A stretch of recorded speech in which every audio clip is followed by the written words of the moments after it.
But if you use your intelligence and your brain and your limited knowledge that you may have, worldly knowledge, then you will have questions upon questions. You will not be able to get the right answers and forget about reaching to the truth. Now let me give you an example. If the story of Sulaiman al-Islam was not recorded in Al-Quran, was not mentioned in Al-Quran, and somebody was to tell me that Sulaiman al-Islam, a prophet, had a meeting of his followers and of his cabinet or of people that were working with him, and he was told when Hudhud came late, and he asked this woodpecker, why is it that you are late for this meeting? And the woodpecker said that you wouldn't believe it, but I saw a kingdom in Yemen or wherever, faraway land, that there is a princess or a queen that rules those people, and she has a throne that is unbelievably beautiful. It has so many diamonds and jewels, and it's beautiful in looks. And Sulaiman al-Islam got curious, and he wanted to see that. Now can you imagine somebody saying, I want to see that throne?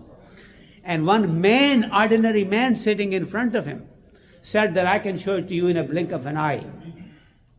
Blink of an eye, and the throne was there.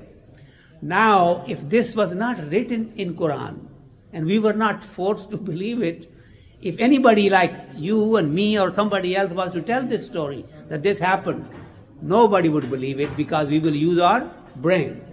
But when it's in Quran, we are using our faith. Allah subhanahu wa ta'ala said this in open letters, clear cut. There can be no doubt in it. That is the solution that we have here. Message is that there are so many things happening that our eyes that we have on our face cannot see. But the eyes of the heart can see, and there is a power like that given to ordinary looking men like me and you. Allah subhanahu wa ta'ala created this universe. He created all the things that were necessary to sustain our life of a human being. Adam was brought to this earth only when we had enough on this earth to sustain our lives. Before that, we could not have really survived here. Temperature had to be just right, and we had to have enough to eat, sustain our life, and then we were brought in. But Allah subhanahu wa ta'ala took this from us, that you will be working on my behalf. You will be my khalifa, my vicergent as a human being. So you will have to take care of my creation. So when I want to take care of you, you cannot tell me that Allah subhanahu wa ta'ala does everything for me. I don't need anything but Allah. Allah is giving it to you, but He is giving it to you by people around you, by things that are around you.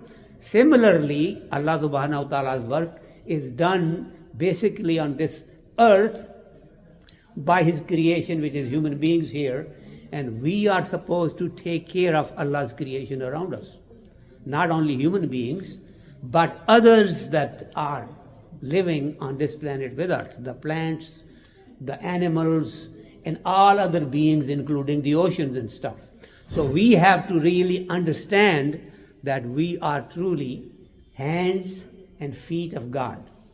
It's not shirk to say that. We are so afraid of assigning partners to Allah subhanahu wa ta'ala because Allah subhanahu wa ta'ala has told us one sin He will not forgive is shirk. So if you assign any partner to Allah subhanahu wa ta'ala, if you give a duty to somebody that only Allah subhanahu wa ta'ala can do, and then you expect that person to do it for you, and you actually ask him to do it, not Allah, then you are committing shirk. But if you are asking someone to be the agent for Allah subhanahu wa ta'ala to help you, every help you should believe comes from Him. But you say that for Allah's sake, if you could do that for me, then this will not be a shirk. Shirk is not something that really any believer would even intend to do. Nobody who believes in Allah subhanahu wa ta'ala would try to commit shirk. Nobody. It's just that some people who are using their intelligence, they think this particular activity is shirk. Because like I said, they think that so and so didn't do it and Allah subhanahu wa ta'ala is the only one that can give you and nobody else can give you and all that. That is absolutely thinking from your very limited knowledge. So do not be afraid to play as a khalifa of Allah subhanahu wa ta'ala. And do not be afraid to help His creation, and do not be afraid to ask for mediators to get things done for you. If you want somebody who knows me and you want something from me, if that person comes and tells me, I know XYZ, he needs this help, can you please help him? I am being asked to help him, but I can't help, only Allah subhanahu wa ta'ala does. So I do that on behalf of him. So this is the understanding that one should have. We absolutely have no intention of assigning partners to Allah subhanahu wa ta'ala, but we are His agents and we should be doing His work, and in that do not accuse anybody of committing shirk. I see lots of people that they very shallowly kind of follow this, especially some of the preachers that I have heard, and they are so much afraid to be able to even invoke somebody else's name. Although Allah subhanahu wa ta'ala has clearly given examples in Al-Quran itself and in the seerah of our beloved Prophet, where his companions had certain kind of authority. They could do certain things that ordinary people couldn't do.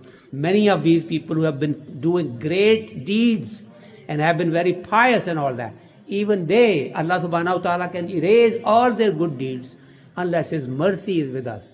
Let me close it by saying, this is a beautiful chance for us to invoke Allah subhanahu wa ta'ala's mercy. The way to ask Him to forgive you is by glorifying Him first. Nothing better I have seen other than this, that you see Tasbih Tarawih here. Look how beautifully this is created. You want to say, Allahumma ajirna minan nar, Ya Mujiru, Ya Mujiru, Ya Mujiru. That's what you want to say. But you are saying it first by glorifying Him. Subhana zil mulke wal malakut. Subhana zil izzate wal azmate wal habate wal kudrate wal kibriya wal jabarut. Subhana al malikil hayy allazi la yanamu wa la yamut. Subbuhun kuddusun Rabbuna wa Rabbul malaikati wa ruh. Beautifully glorifying Him in many of His aspects, then eventually asking, Ajirna minan nar. Oh Allah, save us from hellfire. This is the best time. This is why many imams who know what to say and how to give a khutbah, they start the khutbah with Bismillah and then salutation to our beloved Prophet, and then they end their khutbah, Birahmatika ya arhamar rahimin. Birahmatika ya arhamar. We are now leaving it up to your mercy, or you are the most merciful. That is a beautiful way of finishing your dua. This is the time to do it. We cannot count on any good deeds that we think we may be doing, but His mercy is always there. And in this month of Ramadan, He has told us that anybody that asks for it sincerely and believes in Him will be forgiven. So let's hope that Allah subhanahu wa ta'ala forgives us, gives us the ability to pass His message on to His creation, and gives us the ability to serve His creation to the point that it pleases Him, and He